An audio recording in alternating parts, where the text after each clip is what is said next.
demek aslında inşa etmek demektir. İnsanı inşa etmek, ilmi, teknolojiyi inşa etmek, geleceği inşa etmek ve medeniyeti inşa etmek.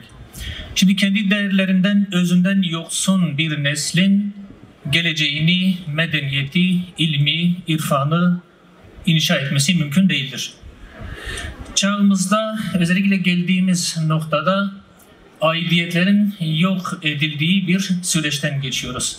Her şeyden önce aile aidiyeti hedefe konulmuş, inanç aidiyeti hedefe konulmuş, coğrafi aidiyet hedefe konulmuş, etnik aidiyet hedefe konulmuş, ümmetsel aidiyet de hedefe konulmuş. Yani hiçbir aidiyeti olmayan, tamamıyla ithal bir yaşamı, kültürü yaşayan, kendisinin dışında bir hayatı, bir anlayışı temsil eden aidiyetsiz bir nesil ortaya konulmaya çalışılıyor. Her şeyden önce bizim medeniyetimizi inşa etmemiz, geleceğimizi inşa etmemiz, geleceğimizi garanti altına almamız lazım. Bunun için özellikle mezun olan kardeşlerimiz için hayat yeni başlıyor. Ve bundan sonraki asıl sorumluluk, asıl vazife bu kardeşlerimizindir.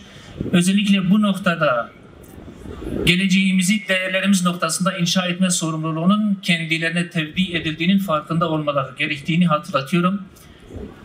Değerlerimizden kastımız da kadim, derin, belki dünyada eşi benzeri olmayan, belki 1000 yıllık değerlerimizi, kültürümüzü, kadim medeniyetimizi bilmemiz, geleceğimizi ona göre inşa etmemiz lazım. Bu vesileyle geleceğimizi inşa etme sürecinde kardeşlerimize başarılar diliyorum. İnşallah bundan sonraki süreçte kendileri içinde, aileleri içinde, memleketimiz içinde iftihar vesilesi olurlar. Rabbim muvaffak etsin, Allah utandırmasın. Velilerimizi de tebrik ediyorum.